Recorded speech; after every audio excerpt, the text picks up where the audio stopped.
یہ تھے نعمان صاحب، بہت ہی مبارک اشعار ہم لوگوں کے سامنے پیش کیے۔ وقت بہت زیادہ ہو رہا ہے، تاخیر بھی ہو گئی ہے۔ پروگرام ابھی جس مقصد کے لیے ہم یہاں بیٹھے ہیں اس مقصد کی طرف اصل پروگرام جاری ہے۔ میں بلا کسی تاخیر و تمہید کے زیر صدارت جناب حضرت مولانا عظمت صاحب جو استاد مدرسہ عربیہ ماتی ہدایت العلوم سے تشریف لا چکے ہیں، مولانا سلمان مظاہری صاحب بھی تشریف لا چکے ہیں، بیان ہونے ہیں، تو میں ادباً گزارش کرتا ہوں کہ محترم آئیں اور اپنے صدارتی جملات سے ہم سب کے دلوں کو محظوظ فرمائیں۔ یہ الگ بات کی خاموش کھڑے رہتے ہیں، یہ الگ بات کی خاموش کھڑے رہتے ہیں، جو لوگ بڑے ہیں وہ بڑے رہتے ہیں، اور ایسے اسلاف سے ملتا ہے ہمارا شجرا، ایسے اسلاف سے ملتا ہے ہمارا شجرا جن کے قدموں میں کئی تاج پڑے رہتے ہیں۔ محترم مولانا محمد عظمت صاحب ساقوی دامت برکاتہم العالیہ آئیں اور مختصر صدارت سے ہم سب کو محظوظ فرمائیں۔ الحمد لله وكفى وسلام على عباده الذين اصطفى أما بعد فأعوذ بالله من الشيطان الرجيم بسم الله الرحمن الرحيم قل هل يستوي الذين يعلمون والذين لا يعلمون إنما يتذكر أولو الألباب وقال النبي صلى الله عليه وسلم طلب العلم فریضة على كل مسلم او مسلمة۔ میرے محترم بھائیوں، بزرگوں، دوستوں اور عزیز ساتھیوں، اسٹیج پر تشریف فرما معزز علماء کرام اور حاضرین مجلس، اللہ تعالیٰ کا بے انتہا فضل ہے اور اس کا احسان ہے کہ اللہ تعالیٰ نے ہم سب کو قرآن کریم کی تکمیل کے موقع پر جمع فرمایا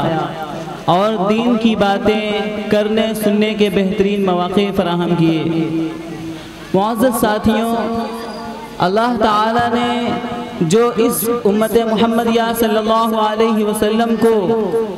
جو عروج عطا فرمایا، جو بلندی عطا فرمائی، جو امتیازی صفت عطا فرمائی، وہ اللہ تعالیٰ نے اپنے محبوب محمد صلی اللہ علیہ وسلم کے ذریعے سے عنایت فرمائی۔ ذرا آپ تصور کریے، غار حرا میں سب سے پہلی وحی جو نازل ہوئی تھی وہ یہاں سے شروع ہوتی ہے۔ اعوذ باللہ من الشیطان الرجیم بسم اللہ الرحمن الرحیم اقرأ باسم ربک الذی خلق خلق الانسان من علق اقرأ وربک الاکرم الذي علم بالقلم علم الانسان ما لم يعلم۔ یہ 5 آیتیں نازل ہونے سے پہلے اور نبی پاک صلی اللہ علیہ وسلم کی بعثت سے پہلے ذرا آپ تصور کریے اور ذرا پیچھے جائیے 1450 سال تقریباً پہلے، اور اوپر سے نظر ڈالیے مکہ مکرمہ کی سرزمین پر، وہاں کی صورتحال پر، وہاں کا جو معاشرہ تھا، وہاں کے جو لوگوں کے حالات تھے، ان کی جو زندگی تھی، اور مکہ مکرمہ سے نکل کر، مدینہ المنورہ سے نکل کر، جزیرۃ العرب سے نکل کر پوری دنیا پر طائرانہ نگاہ ڈالیے، تاریخ کے حوالوں میں، تاریخ کے پنوں میں وہ واقعات محفوظ ہیں، روایتوں میں ان کو نقل کیا گیا ہے، ان ثقات میں جن پر پورا اعتبار اور اعتماد کیا جا سکتا ہے کہ اس وقت دنیا کے انسانوں کی صورتحال کیا تھی۔ ظلم تھا، جور تھا، تاریکی تھی، انانیت تھی، جبر و ستم تھا، انسانیت سسک رہی تھی۔ خلاصے کے طور پر آپ یہ کہہ سکتے ہیں کہ پوری دنیا کا نظام تہو بالا تھا، دنیا کا نظام چوپٹ تھا، جنگل راج تھا، ہر طاقتور اپنے کمزور کو دباتا تھا، مرد عورتوں پہ ظلم کرتے تھے، بچیوں کو زندہ دفن کیا جاتا تھا، معاشرتی بگاڑ کا عروج تھا، کوئی معاشرہ ایسا نہیں تھا، کوئی خاندان ایسا نہیں تھا، انسانیت کی کوئی آبادی ایسی نہیں تھی جو بگاڑ سے، فساد سے، کرپشن سے، ظلم سے، انانیت سے، جبر و ستم سے، برائیوں سے، گناہ سے اور پاپوں سے محفوظ ہو۔ اسی کو اللہ تعالیٰ نے قرآن کریم میں کہا ہے ظہر الفساد فی البر والبحر بما کسبت ایدی الناس لیذیقہم بعض الذی عملوا لعلہم یرجعون۔ خشکی اور تری میں فساد، بگاڑ اور کرپشن جاری ہو چکا تھا، بلائیں پھیل رہی تھیں، اور یہ سب لوگوں کی کرتوتوں کی وجہ سے تھا، لوگوں کے اپنے نفس کی شرارتوں کی وجہ سے تھا، لوگوں کے شیطان کی پیروی کرنے کی وجہ سے تھا، لوگوں کے رحمان کے پیغام اور ان کے میسیجز کو بھلا دینے کی وجہ سے تھا، اور یہ سب کچھ جنگل راج کا جو ادھم تھا، انارکی تھی، انسانیت کا سسکنا اور بلکنا، کمزوروں کا معاف کرنا اور ظالموں کا دندنانا اور ظالموں کا ظلم کرتے رہنا، یہ سب ان کی کرتوتوں کی وجہ سے تھا، اور اس وجہ سے تھا تاکہ اللہ تعالیٰ ان کے کرتوتوں کا مزہ ان کو چکھا دیں، تاکہ وہ باز آ جائیں۔ اور اس کی تشہیر، اس کی منظر کشی حضرت جعفر طیار رضی اللہ تعالیٰ عنہ کراتے ہیں، جو آپ صلی اللہ علیہ وسلم کے صحابی ہیں، آپ صلی اللہ علیہ وسلم کے مدرسے کے ایک شاگرد ہیں۔ جب اسلام کی آمد ہوئی، اسلام کی جب شروعات ہوئی، اسلام شروع ہوا تھا لوگوں میں پھیلنا، اللہ کی بات لوگوں میں چلائی جانے لگی تھی، اسلام کا پیغام لوگوں کو سنایا جانے لگا تھا، مکہ کی گلیوں میں چھپ چھپ کر خفیہ طور پر میٹنگیں ہوتی تھیں، کبھی دار بنی ارقم میں، کبھی اور کسی گھر میں، کبھی کسی مکان کو، کسی گھر کو، کسی چھت کو، کسی چوپال کو میٹنگ کا مرکز بنایا جاتا تھا، جہاں لوگوں کو توحید کا پیغام سنایا جاتا تھا، رسالت کے بارے میں بتایا جاتا تھا، آخرت کا سبق پڑھایا جاتا تھا، لوگوں کو زندگی کا مقصد بتایا جاتا تھا، انبیاء کی تعلیمات سے روشناس کرایا جاتا تھا۔ یہ مکہ کی صورتحال تھی۔ اس پر مکے کے چند چودھریوں نے، جو مشرک تھے، جو کافر تھے، جو ظالم اور باغی تھے، ان سے بات برداشت نہیں ہوئی، اور انہوں نے محسوس کیا کہ کہیں ہماری چودراہٹ چھین نہ لی جائے۔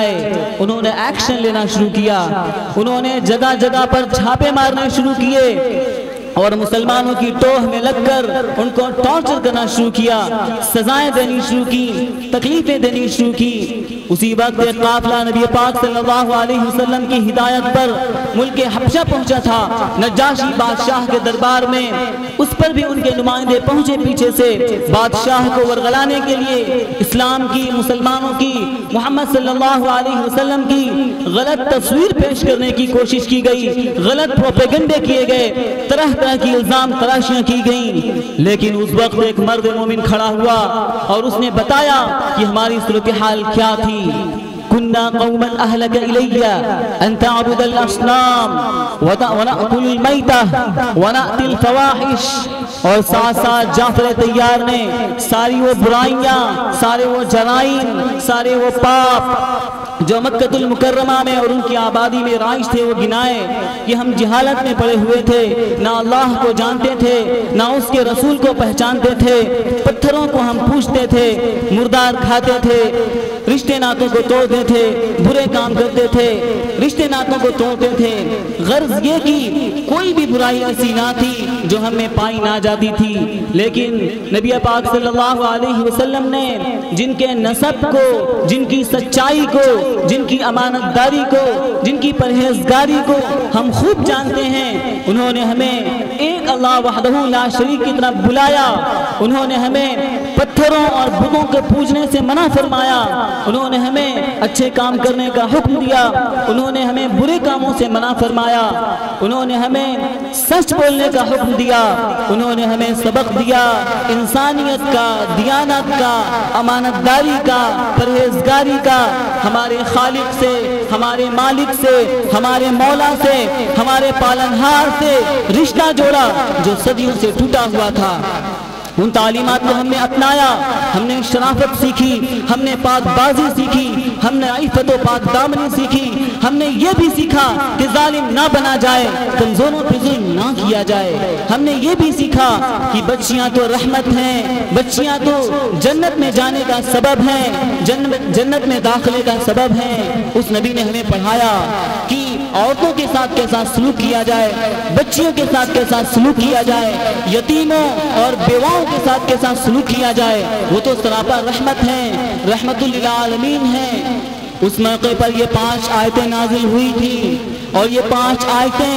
صرف مکہ المکرمہ اور مدینہ المنورہ کے لیے نازل نہیں ہوئی تھیں، یہ 5 آیتیں صرف روم، فارس اور ایران کے لیے نازل نہیں ہوئی تھیں۔ یہ 5 آیتیں، اس میں ایک سبق تھا،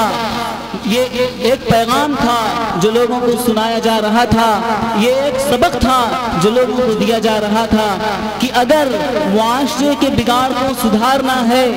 اگر برائیوں کا خاتمہ کرنا ہے، کہ اگر ایک ایسا معاشرہ ہونا چاہیے جو بگاڑ سے، فساد سے، کرپشن سے، ظلم سے، انانیت سے، جبر و ستم سے، برائیوں سے پاک ہو، صاف ہو، تو اے نبی پڑھیے اقرأ بسم ربک الذی خلق، اے نبی پڑھیے اس رب کے نام سے جس نے پیدا کیا، خلق الانسان من علق، جس نے انسان کو خون کے گلے ہوئے لوتھڑے سے پیدا کیا، اقرأ وربک الاکرم، اے نبی پڑھیے آپ کا رب بڑا اکرام کرنے والا، بڑا رحیم ہے، بڑا کریم ہے، الذی علم بالقلم علم الانسان ما لم یعلم، جس نے انسان کو قلم کے ذریعے سے علم سکھایا اور انسان کو وہ باتیں بتلائیں جو انسان کو معلوم نہیں تھیں، جس سے انسان ناآشنا تھا۔ یہ 5 آیتیں اس دور میں نازل ہوئی تھیں جس وقت اس انسانوں کی صورتحال بہت خراب تھی، اور علم کی طرف توجہ دلائی گئی تھی کہ جس گھر میں تعلیم ہوتی ہے اس گھر میں کسی بھی طرح کے رسم و رواج کا، خرافات کا، بدعات کا بکھیڑا نہیں ہوتا جس گھر میں تعلیم ہوتی ہے۔ اللہ تعالی ہم سب کو علم دین کی صحیح سمجھ عطا فرمائے، اور جو باتیں کہی گئی ہیں اس پہ عمل کرنے کی توفیق عطا فرمائے۔ وآخر الدعوانا الحمدللہ رب العالمین۔